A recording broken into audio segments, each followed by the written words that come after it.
नामक भेद जाना, न मेरा पिता माता मैं हूँ अजन्मा।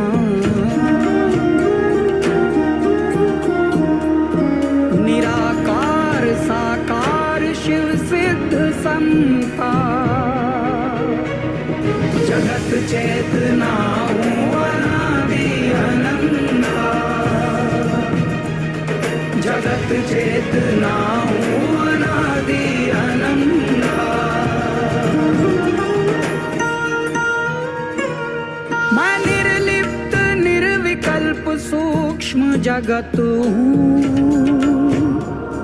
हूँ चैतन्य रूप और सर्वत्र व्याप्त हूँ।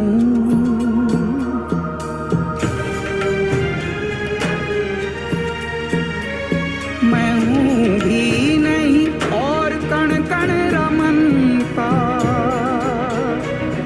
जगत चेतना हूँ अनादि अनंता। जगत चेतना हूँ अनादि अनंता। ये भौतिक चराचर ये जगमग अंधेरा,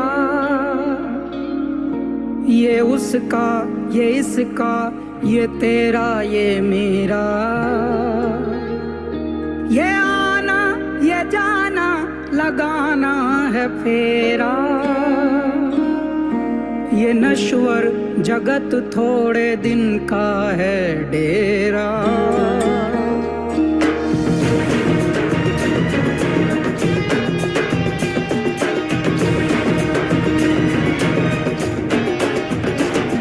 ये प्रश्नों में उत्तर हूँ निहित दिगंता।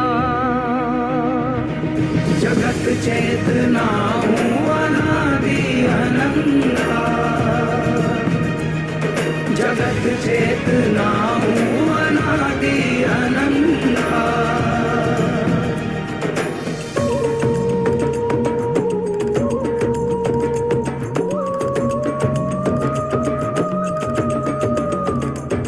न मन हूँ न बुद्धि न चित्त अहंकार, न जिह्वा नयन नासिका कर्ण द्वार।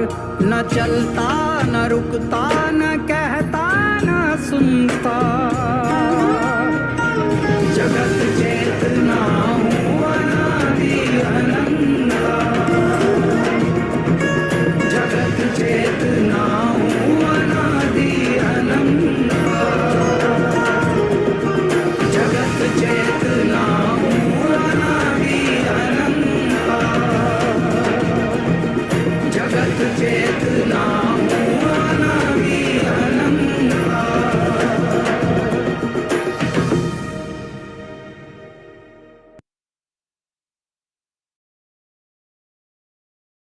नमस्ते स्वास्थ्य चैंपियनों। आज हम 5 सभी मुख्य मुद्दों को शामिल करना और सभी मिथकों और गलत फहमियों के लिए नहीं गिरना जो चारों ओर तैर रहे हैं। सबसे पहले डाइट का विचार ही हास्यास्पद है, क्योंकि डाइट का अर्थ है कि आप कुछ समय के लिए कुछ करते हैं और आपको लगता है कि आप खुद को सजा दे सकते हैं अगर यह सीमित समय के लिए है। लेकिन फिर आप सोचते हैं कि डाइट के बाद आप कुछ और करेंगे, जिसका मतलब है कि आप उन सभी चीज़ों को फिर से करने लगेंगे जिन्होंने पहले समस्या उत्पन्न की थी। इसलिए कभी भी डाइट न करें। जो भी परिवर्तन आप करें वे एक जीवन शैली का निर्माण करने वाले होने चाहिए, कुछ ऐसा जिसे आप अपने जीवन भर बनाए रख सकें। अगला हमें समझने की ज़रूरत है ऊर्जा संरक्षण का नियम, और ये अक्सर कैलोरीज इन और कैलोरीज आउट के बारे में बताया जाता है। लेकिन यह पता चलता है कि यह केवल कैलोरीज इन और कैलोरीज आउट के बारे में नहीं है, जैसा कि लोग सोचते हैं या जैसा कि वे कहते हैं। असल में यह सब चयापचय पर निर्भर करता है। यह कैसे आपका शरीर कोशिका स्तर पर ऊर्जा का उपयोग करता है। आपकी कोशिकाएं अपने वातावरण को कैसे समझती हैं और उसके अनुकूल कैसे होती हैं, आपके खाने का आपके हार्मोन्स पर क्या प्रभाव पड़ता है और वे हार्मोन्स आपके व्यवहार और भूख को कैसे प्रभावित करते हैं, जो यह निर्धारित करता है कि आप कितना खाते हैं।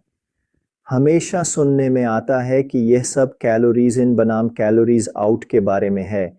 हम कैलोरीज इन की बात कर रहे हैं, जो कि हम कितना खाना खाते हैं, और कैलोरीज आउट जो कि हम कितनी ऊर्जा व्यायाम के द्वारा जलाते हैं। और कहा जाता है कि अगर कैलोरीज इन कैलोरीज आउट से कम है तो ये हमेशा वजन कम करने का परिणाम देता है। हम वजन कम करते हैं, फिर वे गणना करते हैं और कहते हैं कि अगर आप 2000 कैलोरी खा रहे हैं और आपका वजन 200 पाउंड स्थिर है, तो यदि आप अपनी व्यायाम की मात्रा बढ़ाते हैं तो आप या तो अपनी कैलोरी इन कम करते हैं या अपनी कैलोरी आउट बढ़ाते हैं। इस उदाहरण में हम कहेंगे कि आपने अपने व्यायाम को प्रतिदिन 500 कैलोरी से बढ़ाया। यह वह है जो एक सामान्य रूप से फिट व्यक्ति लगभग 1 घंटे के व्यायाम में 7 दिनों में 300 कैलोरी कर सकता है। यह प्रति सप्ताह 1 पाउंड वसा की हानि है। और फिर हम उस पर गणना करते हैं। हम हर हफ्ते 1 पाउंड वजन कम करते हैं और अब यह 4 साल तक जारी रहेगा। 4 साल में लगभग 200 हफ्ते होते हैं जिसे हम गणना करते हैं। इसलिए हम 200 हफ्तों तक हर हफ्ते 1 पाउंड वजन कम करते हैं और अब हमने 200 पाउंड वजन कम कर लिया है। आपका वजन बिल्कुल शून्य है। ये अजीब है क्योंकि हम जानते हैं कि कुछ बदलने वाला है, क्योंकि आप अभी भी 2000 कैलोरी खा सकते हैं और व्यायाम कर सकते हैं और गायब नहीं होंगे। क्या यह थर्मोडायनामिक्स के नियम का उल्लंघन करता है? नहीं, हमें बस ये समझना होगा कि इनमें से कुछ घटकों के उपभाग होते हैं। तो अगर हम कैलोरी कम करें, उदाहरण के लिए, तब हम कैलोरी कम करते हैं और उसे तोड़ते हैं और हमें पता चलता है कि कैलोरी कम करना बराबर है आपके व्यायाम के और आपकी मूल चयापचय दर। इसलिए आपकी कुल ऊर्जा खपत आपकी मूल चयापचय दर है, जो आपकी कोशिकाओं द्वारा विश्राम की अवस्था में उपयोग की गई ऊर्जा है। आपके सभी ऊतक, सभी अंग, आपका मस्तिष्क, यकृत, गुर्दे, इन सभी की एक निश्चित आधारभूत गतिविधि होती है और वही आपकी बीएमआर है। फिर जो शारीरिक गतिविधि आप करते हैं उसे हम इसमें जोड़ते हैं और वह कुल कैलोरी आउट होती है। तो क्या यह संभव है कि कैलोरी आउट स्थिर रहे, लेकिन जब हम व्यायाम में 500 की वृद्धि करें तो क्या हम मूल चयापचय दर को 500 तक घटा सकते हैं? न केवल यह संभव है बल्कि यह अत्यंत आवश्यक और अनिवार्य भी है, और यह हर बार होता है क्योंकि अन्यथा आप गायब हो जाएंगे। और चूंकि आप गायब नहीं होते, हम जानते हैं कि कुछ तो बदलना ही होगा और यही वास्तव में होता है। इसलिए यह चयापचय के बारे में समझाता है कि यह क्यों बदल सकता है और इसे क्यों बदलना चाहिए। और धारणा इसमें योगदान देती है क्योंकि आपकी कोशिकाओं में एक सेलुलर धारणा होती है। आपका शरीर वास्तव में बुद्धिमान है। इसलिए यदि आप वही खाते हैं लेकिन अधिक ऊर्जा खर्च करना शुरू करते हैं और कुछ पाउंड वजन कम करना शुरू करते हैं, तो अब उस यात्रा के किसी बिंदु पर आपकी कोशिकाएं, जो आपके शरीर और होम्योस्टेसिस का योग हैं, उन्हें कमी की धारणा होगी। वे कहेंगे, मुझे वाकई चिंता हो रही है। मैं पहले इतना खाता था और स्थिर रहता था, पर अब तुम अधिक ऊर्जा का उपयोग कर रहे हो। यह कहीं ना कहीं से आनी चाहिए, इसलिए यह कमी का अनुभव करता है और यहीं पर हम बदलाव करते हैं। हम अपनी मूल चयापचय दर को कम कर देते हैं। मुझे यकीन है कि आप समझ सकते हैं कि हम व्यायाम में 500 की वृद्धि कर सकते हैं और कुछ भी नहीं बदलेगा, कि सभी अन्य चर वैसे ही चलते रहेंगे जैसे वे कर रहे थे। और फिर कुछ लोग कह सकते हैं, खैर, मुझे नहीं लगता कि मेरे शरीर को कमी का अनुभव करना चाहिए क्योंकि मेरे पास बहुत सारी ऊर्जा संग्रहित है। मेरे पास कई लाख कैलोरी ऊर्जा संग्रहित है। मेरे पास ऊर्जा का एक विशाल भंडार है, फिर मेरा शरीर अभी भी कमी का अनुभव क्यों कर रहा है? अब हम हार्मोन्स की ओर बढ़ रहे हैं क्योंकि विभिन्न प्रकार के खाद्य पदार्थ विभिन्न प्रकार के हार्मोन्स को उत्तेजित करते हैं। कुछ हार्मोन्स में वसा संग्रहित करने और वसा की रिहाई को रोकने की अधिक प्रवृत्ति होती है। यदि हमारे पास इन हार्मोन्स की अधिकता है तो हमारा शरीर अभी भी कमी का अनुभव करेगा क्योंकि यह ऊर्जा का भंडार छिपा हुआ है और यदि हम इसे नहीं देख सकते तो हम फिर से कमी का अनुभव करेंगे। इसलिए ये खाद्य पदार्थ उस कमी की भावना में योगदान देंगे। हमें यह भी समझना चाहिए कि कभी भी खुद की तुलना किसी और से न करें और यह न कहें कि उन्होंने यह किया, उन्हें वे परिणाम मिले तो मुझे भी वही परिणाम मिलने चाहिए। या इसके विपरीत कोई वीडियो पर टिप्पणी करेगा और कहेगा यह काम नहीं करता। ये सब कैलोरीज के बारे में है, क्योंकि मैंने अभी अपनी व्यायाम बढ़ाई है या मैंने अभी चीनी कम की है या कैलोरीज कम की हैं। मैंने एक बदलाव किया और अच्छे परिणाम मिले और फिर व्यक्ति मानेगा कि यह सभी के लिए काम करेगा और उनके लिए यह काम करा तो वह बाकी को आलसी और लालची कहेगा। हमें समझना होगा कि हमारे पास जेनेटिक्स का व्यापक स्पेक्ट्रम है जिसमें इंसुलिन संवेदनशील आबादी है और एक इंसुलिन प्रतिरोधी आबादी है और यह एक सतत प्रक्रिया है। अगर किसी का जेनेटिक भाग्य अच्छा है तो शायद वह सिर्फ एक चीज बदल कर कामयाब हो सकता है, लेकिन यह व्यक्ति उस व्यक्ति से बिल्कुल अलग है। आप इन दोनों की तुलना नहीं कर सकते और यह मान लेना कि उनके परिणाम एक जैसे होंगे गलत होगा। इसलिए आपको यह अपने लिए करना होगा और हताश न हो या दूसरों को न आंकें क्योंकि उन्हें आपके जैसे परिणाम नहीं मिलते। और जब हम खाने का हार्मोन्स पर प्रभाव की बात करते हैं तो एक हार्मोन विशेष रूप से होता है जिसके बारे में हम बात कर रहे हैं और वह है इंसुलिन। इसलिए हमें समझना होगा इंसुलिन क्या करता है और इसे कैसे कम करें। इंसुलिन और इंसुलिन प्रतिरोध के बारे में हम इतना सुनते हैं कि कभी कभी लोग सोचते हैं अगर यह इतनी समस्याएं पैदा कर रहा है तो यह आखिर है क्यों? लेकिन हमें इसकी सख्त जरूरत है। यह एक अनिवार्य जीवन रक्षक हार्मोन है और अगर आप इस हार्मोन का निर्माण नहीं कर सकते जो कुछ लोगों में होता है तो उन्हें टाइप 1 मधुमेह रोगी कहा जाता है। और लगभग 100 साल पहले जब तक इंसुलिन के निर्माण की विधि नहीं पता थी, टाइप 1 मधुमेह रोगी बहुत जल्दी मर जाते थे। इसीलिए अगर आपके पास इंसुलिन नहीं है तो आप रक्त से ग्लूकोज को कोशिका में नहीं ले जा सकते। इसलिए आप भोजन करते हैं, यह रक्त में चला जाता है, लेकिन जब तक यह कोशिका में नहीं पहुंचता तब तक यह आपके किसी काम का नहीं होता। यही काम इंसुलिन का होता है, लेकिन इसका संतुलन बना रहना चाहिए। अगला, हमें समझना होगा कि इंसुलिन एक अनाबोलिक हार्मोन है। अनाबोलिक का मतलब होता है निर्माण करना और संग्रहित करना, अधिक ऊतक बनाना। कैटाबोलिक इसका विपरीत है, इसका मतलब होता है तोड़ना या कम करना। इसलिए इंसुलिन इस कारण से भी आवश्यक है, यह अनाबोलिक है। यह हमें ऊतक बनाने और वसा संग्रहित करने में मदद करता है। लेकिन अगर वसा का संग्रहण अधिक हो जाए और इंसुलिन का स्तर बहुत बढ़ जाए तो यह समस्या है। अगर इंसुलिन का स्तर ऊंचा है क्योंकि यह वसा संग्रहित करता है और वसा जलने से रोकता है तो हम इन वसा संग्रहों तक नहीं पहुंच सकते। इससे यह कमी आती है। उच्च स्तर का इंसुलिन आपको और भी भूखा बना देगा क्योंकि आप संग्रहित ऊर्जा को नहीं देख सकते, लेकिन आप अधिक ऊर्जा का उपयोग करने की कोशिश कर रहे हैं तो आपका शरीर आपको और अधिक खाने के लिए मजबूर करेगा ताकि आपकी कैलोरी बढ़ सके। आपकी भूख कितनी बढ़ेगी ये इंसुलिन संवेदनशील इंसुलिन प्रतिरोधी स्पेक्ट्रम पर निर्भर करेगी। जो व्यक्ति इंसुलिन संवेदनशील होता है वह ऊर्जा खर्च करने के लिए तैयार रहता है, जबकि इंसुलिन प्रतिरोधी व्यक्ति ऊर्जा का उपयोग करने से इनकार करता है।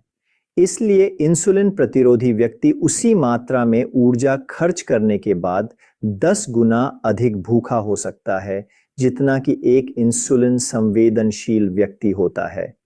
उच्च स्तर का इंसुलिन आपकी मूल चयापचय दर को भी उसी मात्रा में कम कर देगा जितना कि आप इंसुलिन प्रतिरोधी हैं। भोजन इंसुलिन को कैसे प्रेरित करता है? यदि आप वसा खाते हैं तो यह इंसुलिन की एक बहुत ही छोटी, मुश्किल से मापने योग्य मात्रा को ट्रिगर करेगा। यदि आप प्रोटीन खाते हैं तो यह मध्यम, हल्के से मध्यम मात्रा में बढ़ जाएगा। लेकिन अगर आप कार्बोहाइड्रेट खाते हैं तो यह प्रोटीन या वसा की तुलना में कई गुना अधिक प्रतिक्रिया देगा। तो यहाँ आपके लिए एक प्रश्न है, अगर यह विभिन्न खाद्य पदार्थ इंसुलिन को कैसे प्रेरित करते हैं और आप इंसुलिन को कम करना चाहते हैं, तो कौन सा खाद्य पदार्थ पहले कम करना चाहेंगे? क्या यह वसा, प्रोटीन या कार्बोहाइड्रेट होगा? और जवाब बेशक कार्बोहाइड्रेट है। यह बहुत ही स्पष्ट है। यदि कार्बोहाइड्रेट इतना इंसुलिन उत्तेजित करते हैं और हम इंसुलिन को कम करना चाहते हैं, तो यह पहली चीज है जिसे हम बदलना चाहेंगे। लेकिन यह अभी भी एक रहस्य प्रतीत होता है, क्योंकि मानक दिशा निर्देश, मुख्य धारा के दिशा निर्देश हमें कम वसा वाला और अनाज से भरपूर कार्बोहाइड्रेट युक्त आहार खाने की सलाह देते हैं। तो चलिए मैं आपको चित्र के माध्यम से दिखाता हूं कि यह कैसा दिखेगा। यदि आप कार्बोहाइड्रेट से भरपूर भोजन खाते हैं तो आपको रक्त ग्लूकोज में वृद्धि होगी और फिर निश्चित रूप से इंसुलिन भी उसी प्रकार प्रतिक्रिया करेगा, इसलिए हमें वृद्धि मिलती है ना। इसमें थोड़ी देरी होगी क्योंकि शरीर को यह समझने में समय लगता है कि कार्बोहाइड्रेट की भरमार है, लेकिन फिर यह समानांतर रूप से बढ़ता है और जब कार्बोहाइड्रेट और इंसुलिन दोनों चरम पर होते हैं तो यह उन कार्बोहाइड्रेट्स को नीचे धकेल देगा, लेकिन इंसुलिन थोड़ा पीछे रह जाएगा, ये थोड़ा पीछे छूट जाएगा।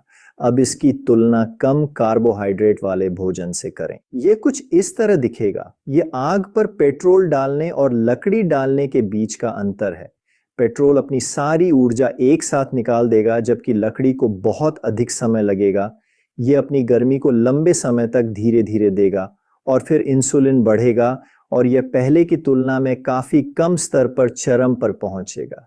इसलिए हमें रक्त शर्करा की चढ़ाव नहीं मिलती, इंसुलिन की चढ़ाव भी नहीं मिलती।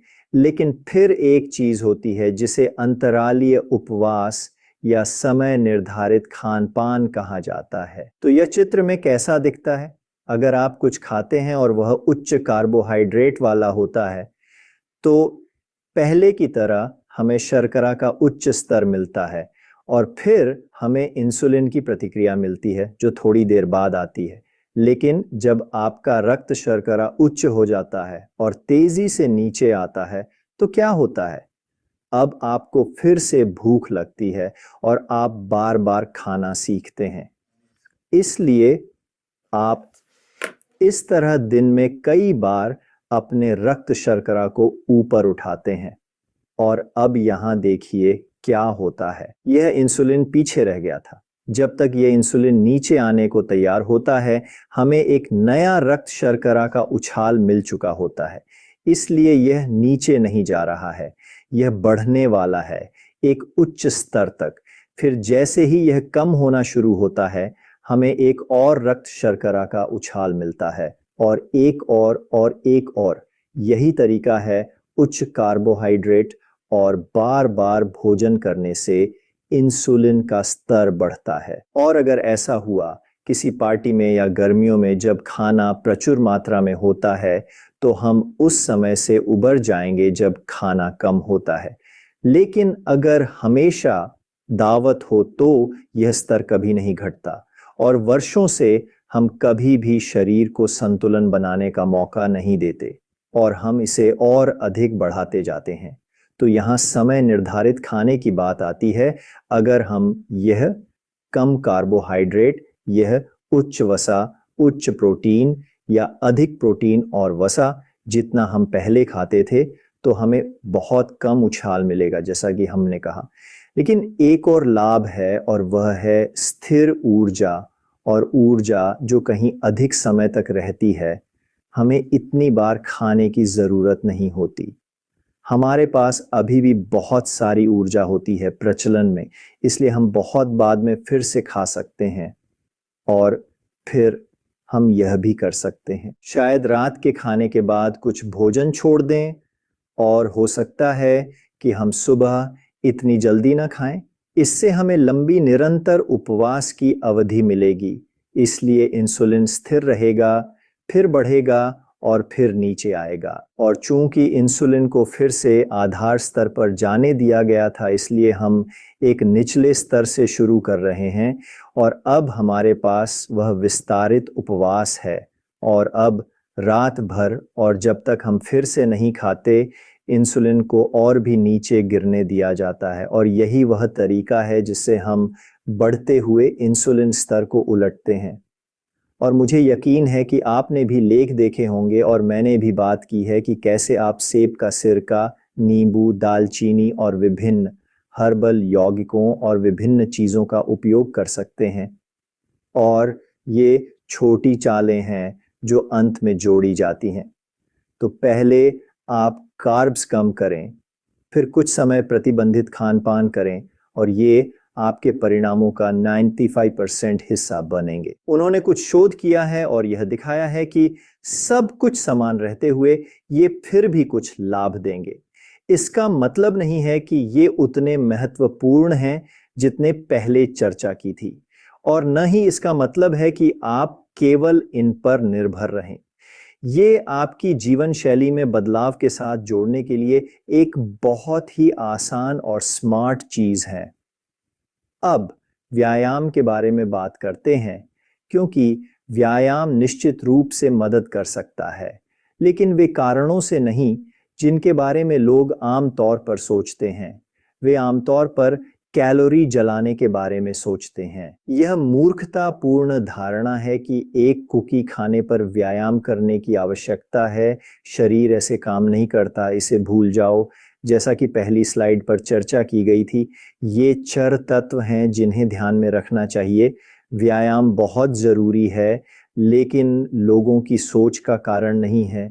व्यायाम उपयोगी है क्योंकि गतिविधि मस्तिष्क को सक्रिय करती है। मस्तिष्क सब कुछ नियंत्रित करता है आपके बारे में। आपके शरीर की हर कोशिका मस्तिष्क की क्षमता पर निर्भर करती है, कोशिकाओं को एक संचार नेटवर्क में जोड़ने के लिए। मस्तिष्क शरीर में संसाधनों का प्रबंधन कर सकता है। मस्तिष्क शरीर में तनाव के स्तर को कम कर सकता है और प्रबंधित कर सकता है। और आम तौर पर जब हम वजन घटाने और पेट की चर्बी के बारे में सुनते हैं, तो हमें बताया जाता है कि व्यायाम पहली चीज है, यह मुख्य तंत्र है, यह सबसे महत्वपूर्ण चीज है जो हम कर सकते हैं, और यह भी गलत है। तो हाँ, हमें ये करना चाहिए, ये आवश्यक है, लेकिन ये प्राथमिक तरीका नहीं होगा जिससे हम पेट की चर्बी को जलाएंगे या वजन कम करेंगे। और यहाँ है कि ये कैसे काम कर सकता है। मान लीजिए कि आपने कुछ खाना खाया और उसे हम 100 ग्राम कार्बोहाइड्रेट मानते हैं। फिर वह कार्बोहाइड्रेट रक्त शर्करा में बदल जाएगा। यह जल्दी से रक्त प्रवाह में मिल जाएगा, और फिर हमें इंसुलिन की आवश्यकता होगी ताकि वह ग्लूकोज को ऊतकों में पहुंचा सके, और यह हर ऊतक में पहुंच जाएगा। लेकिन हम यहाँ मुख्य रूप से 2 पर ध्यान केंद्रित करेंगे। तो एक और बहुत सारा ग्लूकोज मांसपेशी ऊतक में मिल जाएगा, और भोजन के बाद मांसपेशियां अधिकांश ग्लूकोज को अवशोषित कर लेंगी। उनके पास एक बड़ा भंडार होता है, और दूसरा ऊतक यकृत है। तो यकृत ग्लाइकोजन के रूप में कार्बोहाइड्रेट संग्रहित करता है, और मांसपेशियां भी कार्बोहाइड्रेट संग्रहित कर सकती हैं। और यहाँ एक बहुत ही महत्वपूर्ण बात समझने की है कि यदि आप विश्राम में हैं, तो रक्त प्रवाह से इन ऊतकों में जा रहा ग्लूकोज हमेशा इंसुलिन की आवश्यकता होगी। हालांकि यदि आप व्यायाम कर रहे हैं, अगर वह मांसपेशी काम कर रही है और संकुचित हो रही है, अब वह ग्लूकोज बिना इंसुलिन के या बहुत कम इंसुलिन के साथ मांसपेशी में पहुंच सकता है। तो मूल रूप से एक काम कर रही मांसपेशी रक्त प्रवाह से ग्लूकोज को बिना इंसुलिन की आवश्यकता के खींच लेगी। तो मान लीजिए काल्पनिक रूप से कि हम यकृत में 50 ग्राम और मांसपेशी में 50 ग्राम डालने वाले हैं। यदि हम विश्राम में हैं तो ये 100 ग्राम है जिसे इंसुलिन की आवश्यकता होगी। लेकिन अगर हम व्यायाम कर रहे हैं तो 50 को इंसुलिन की ज़रूरत होगी और 50 वैसे ही रक्त प्रवाह से खिंच जाएगा। इस अर्थ में, और यह सिर्फ एक काल्पनिक उदाहरण है, हमें उस कार्बोहाइड्रेट भार को संभालने के लिए केवल आधा इंसुलिन की आवश्यकता होगी। और यही तरीका है कि व्यायाम कैसे इंसुलिन संवेदनशीलता में सुधार कर सकता है, अन्य ऊतकों पर कुल कार्बोहाइड्रेट भार को कम करके। हालांकि ये प्राथमिक तंत्र नहीं होगा क्योंकि यकृत अभी भी केंद्रीय तंत्र की तरह है। अगर हमें इंसुलिन प्रतिरोध है और हमारा यकृत फैटी है तो हमें अपना आहार बदलना होगा और हमें कुछ अंतरालीय उपवास करना होगा ताकि यकृत कुछ वसा को जला सके और फिर से इंसुलिन संवेदनशील बन सके। काम कर रही मांसपेशियां रक्त प्रवाह से ग्लूकोज को खींच लेंगी, लेकिन वे यकृत से सीधे वसा को नहीं खींचेंगी। यह उस तरह से काम नहीं करता। अगला सवाल बेशक है कि हमें किस प्रकार का व्यायाम करना चाहिए। और अगर आप YouTube पर जाएं या ऑनलाइन देखें और आपको पेट की चर्बी कम करने के लिए व्यायाम दिखाई दे तो उसमें 90% बातें क्रंचेस के बारे में होंगी। और क्यों? क्या वह काम नहीं करता? क्योंकि क्रंचेस फिर से ये नहीं बदलेगा कि लिवर कैसे काम करता है। ये लिवर से वसा को नहीं खींचेगा। क्रंचेस का प्रभाव केवल एक छोटे से मांसपेशी समूह पर होगा और इससे ग्लूकोज भी ज्यादा नहीं निकलेगा। ये थोड़ा सा ही ग्लूकोज निकालेगा। लेकिन जब लोग कहते हैं कि क्रंचेस पेट की चर्बी कम करने में मदद करेंगे तो वास्तव में वे यह संकेत दे रहे होते हैं कि आप सीधे वसा को मांसपेशियों के ऊपर की वसा कोशिकाओं से खींच सकते हैं।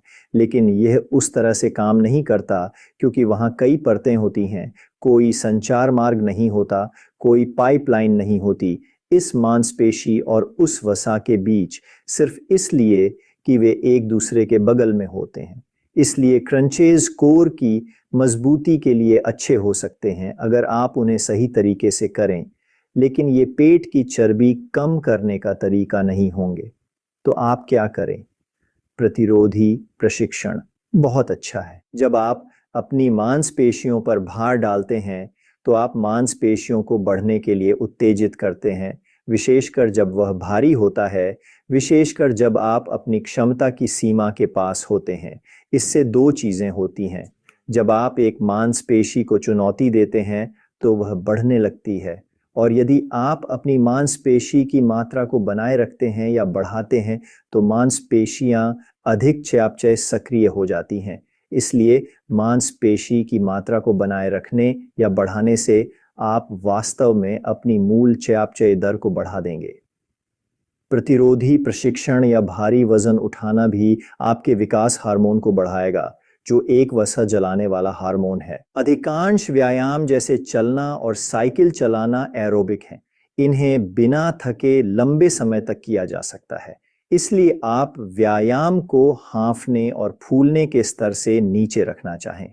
इससे आप वसा जला सकते हैं और वसा से कार्बोहाइड्रेट पर स्विच कर सकते हैं। इससे आप अपने शरीर को बदल सकते हैं। जब आपके पास ओंग सीजन होती है तो आप वसा जला सकते हैं। जब ओंग सीजन कम होती है तो आपको ग्लूकोज को तोड़ना पड़ता है। इसीलिए हाँफने और फूलने से आप स्वतः ही स्विच कर रहे हैं। जितना व्यायाम अधिक तीव्र होगा उतना ही अधिक आप ग्लूकोज का उपयोग करेंगे। क्या यह अर्थ है कि आप कभी भी अवायवीय या उच्च तीव्रता का व्यायाम नहीं कर सकते? नहीं, यह बिल्कुल ऐसा नहीं है। उच्च तीव्रता की अवधि कम होनी चाहिए एरोबिक की तुलना में। उच्च तीव्रता की अवधि कम रखने के दो कारण हैं। पहला, आप कार्बोहाइड्रेट जलाने की ओर स्विच कर रहे हैं बजाय उस वसा को जलाने के जिसे आप जलाना चाहते हैं। और दूसरा यह है कि जितनी अधिक तीव्रता होगी उतना अधिक कोर्टिसोल आप छोड़ेंगे और उत्तेजित करेंगे। कोर्टिसोल एक तनाव हार्मोन है जो हमें चरण संख्या 4 की ओर ले जाता है और अधिकांश लोग वास्तव में नहीं समझते कि तनाव क्या है। हालांकि यह एक ऐसा शब्द है जिसे हम हर दिन उपयोग करते हैं। इसके पीछे कहीं अधिक है, बस अभिभूत महसूस करने से ज्यादा, तनाव की भावना से ज्यादा। तो यदि हम यहाँ एक छोटी परिस्थिति बनाएं जहाँ हमारे पास एक व्यक्ति हो जो एक पर्यावरण में है और वह विश्राम में है, और फिर कुछ ऐसा होता है जहाँ ये व्यक्ति खतरा महसूस करता है, अब इस व्यक्ति की तंत्रिका प्रणाली प्रतिक्रिया करेगी। भले ही वह शांत था और मुख्य रूप से वसा जला रहा था, यह शरीर की क्रियाविधि यह अनुमान लगाएगी कि उसे काम करना होगा, उसे दौड़ना होगा, लड़ना होगा और भागना होगा और अधिक ऊर्जा खर्च करनी होगी। तो अब यह शरीर कोर्टिसोल छोड़ेगा जो एक तनाव हार्मोन है। कोर्टिसोल का मुख्य कार्य यह है कि यह रक्त ग्लूकोज को बढ़ाता है, क्योंकि रक्त शर्करा वसा की तुलना में एक तेज ईंधन है, यह एक अतिरिक्त ईंधन है। इसलिए अगर हम ग्लूकोज को बढ़ा सकें, रक्त ग्लूकोज को थोड़ा बढ़ा सकें, तो अब हमारे पास एक आपातकालीन ईंधन होगा जिससे खतरे से बच सकें। लेकिन अगर यह हर समय होता है जहां यह एक डिफ़ॉल्ट आधार रेखा बन जाता है, तो हम नियमित रूप से लालसा को भी बढ़ाने वाले हैं, क्योंकि अगर शरीर अधिक ग्लूकोज प्राप्त करने की कोशिश कर रहा है तो यह आपको चीनी खाने के लिए कहेगा। ज्यादा कोर्टिसोल और ज्यादा लालसा के साथ अब आप इंसुलिन को भी बढ़ाएंगे और फिर लगातारता से इंसुलिन प्रतिरोध की ओर ले जाएगा। और जब हम वजन घटाने और पेट की चर्बी की बात करते हैं तो नियम लगभग 48 समान होते हैं। आप दोनों के लिए एक ही चीज करते हैं सिवाय इस हिस्से के, क्योंकि हालांकि तनाव वजन घटाने के लिए भी बुरा है, यह पेट की चर्बी के लिए और भी बुरा है, क्योंकि कोर्टिसोल विशेष रूप से चर्बी को कूल्हे से लेकर सिर तक के टोर्सो पर जमा करेगा। यहीं पर चर्बी का संचय अधिक होगा जब हमारे पास उच्च कोर्टिसोल होगा। और शायद ही कोई इसके बारे में बात करता है। वे आहार के बारे में बात करते हैं, व्यायाम के बारे में बात करते हैं, लेकिन कोई नहीं समझता कि यह कितना महत्वपूर्ण है। तो क्या मैं तनाव के प्रभाव को बढ़ा चढ़ाकर बता रहा हूं? चलिए एक शोध की ओर देखते हैं पबमेड से, जहां उन्होंने इस बारे में बात की कि कैसे तनाव हार्मोन्स और कोर्टिसोल और शरीर के प्रकार, असमोस और व्यवहार को प्रभावित करता है। सबसे पहले वे कहते हैं कि हाइपोथैलेमो पिट्यूटरी एड्रेनल अक्ष के बीच एक मजबूत संबंध है। और चिंता न करें, ये सभी बड़े शब्द तनाव प्रतिक्रिया के लिए हैं। यह दिमाग की प्रतिक्रिया है और यह संकेत भेजता है नीचे एड्रेनल ग्रंथियों को जो कोर्टिसोल और एड्रेनालिन उत्पन्न कर सकती हैं। और फिर वे कहते हैं कि इस तनाव प्रतिक्रिया के बीच और शरीर द्वारा ऊर्जा के उपयोग के तरीके के बीच एक मजबूत संबंध है, ऊर्जा होम्योस्टेसिस, जो मूल रूप से चयापचय के लिए दूसरा शब्द है, और कैसे तनाव प्राथमिकताओं को बदल देता है। और फिर वे यह सत्यापित करते हैं कि जैसा मैंने अभी कहा, पेट की मोटापा वाले रोगियों में भी कोर्टिसोल का स्तर ऊंचा होता है।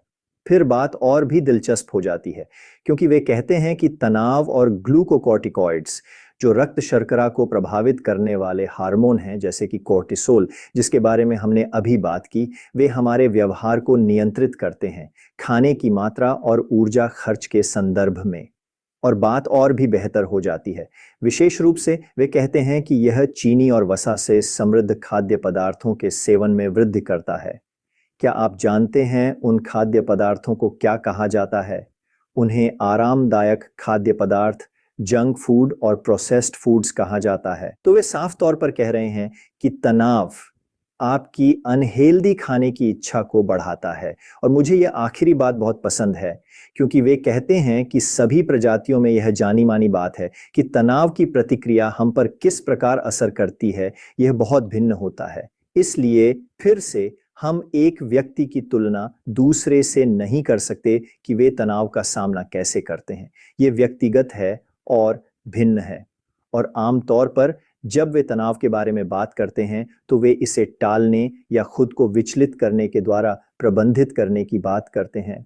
लेकिन आपको चाहिए कि आप अपनी तंत्रिका प्रणाली को पुनः संयोजित करें। तनाव दुनिया में नहीं है, घटनाएं दुनिया में हैं। तनाव आपकी उनके प्रति प्रतिक्रिया है और आप उन्हें बदल सकते हैं। आप अपनी तंत्रिका प्रणाली को पुनः संयोजित कर सकते हैं।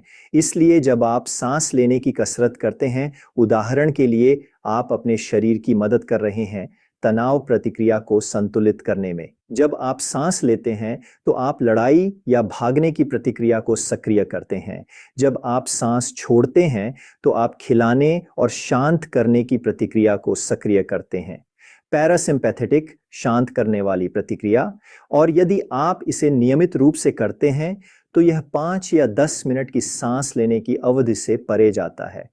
ये एक कौशल है जिसे आप अपनी तंत्रिका प्रणाली में विकसित करते हैं। और अगली चीज जो आप कर सकते हैं वह है सजगता। यह एक महत्वपूर्ण बात है जिसके बारे में हमने सुना है, पर इसका मतलब क्या है?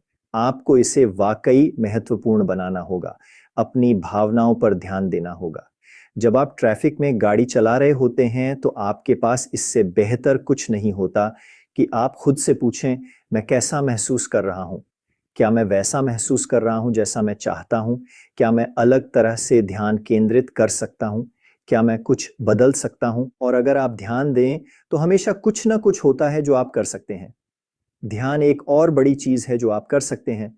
और ध्यान मात्र आपके मन को शांत और स्थिर करना है।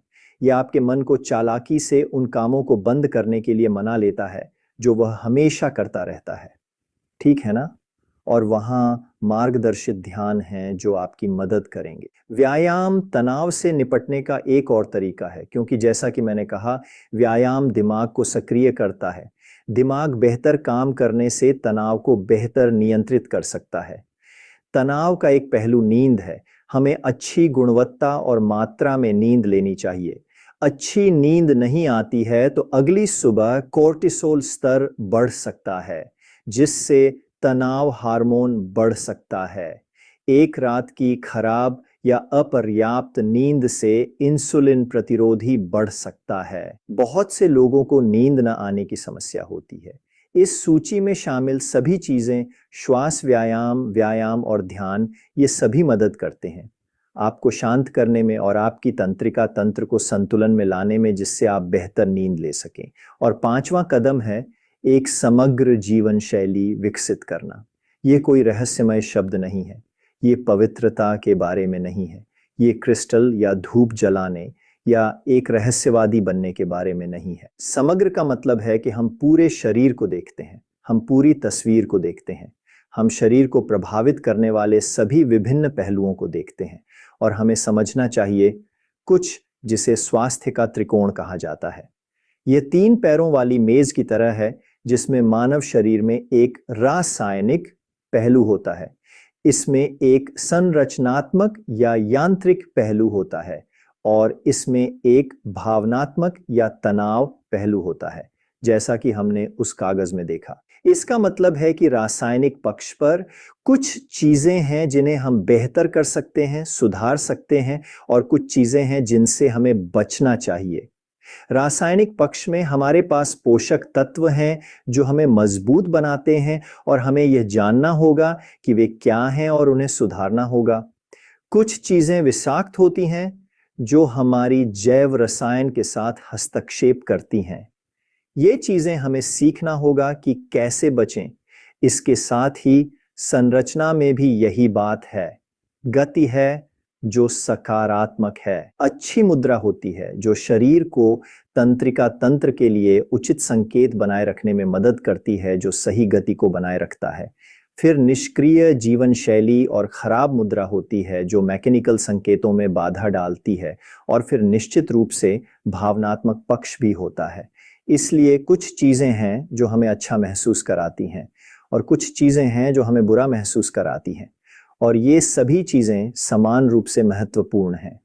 कभी कभी लोग कहते हैं, अरे हमें सिर्फ व्यायाम करने की जरूरत है या हमें सिर्फ कम कार्ब्स खाने की ज़रूरत है, या अधिक सब्जियां खानी चाहिए, या जो कुछ भी इस सप्ताह फैशन में है। हमें समझना होगा कि शरीर को एक समग्र जीवन शैली की आवश्यकता है। मेज के 3 पाए होते हैं।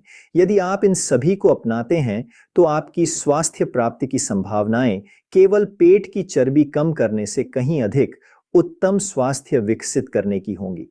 और जितना अधिक आप सभी पहलुओं को शामिल करेंगे, उतना ही आप देखेंगे कि आपको बेहतर महसूस होता है। न केवल उन चीजों में जिनमें पहले आपको समस्या थी, बल्कि आपका ध्यान, आपका मूड, आपकी खुशी में भी। सब कुछ बेहतर होने लगता है क्योंकि सब कुछ एक दूसरे में समाहित होता है। और फिर जब आप वास्तव में खुश होना शुरू करते हैं और आपको वास्तव में अच्छा महसूस होने लगता है, तो यही वह कीमत है जो आपको स्वस्थ रहने के लिए चुकानी पड़ती है। अगर यह वीडियो आपको पसंद आया तो आपको वह वाला और भी पसंद आएगा। और अगर आप वास्तव में शरीर कैसे काम करता है इसे समझकर स्वास्थ्य को महारत हासिल करना चाहते हैं, तो सुनिश्चित करें कि आप सब्सक्राइब करें, घंटी बजाएं और सभी नोटिफिकेशंस चालू कर दें, ताकि आप कोई भी जीवन रक्षक वीडियो न चूकें।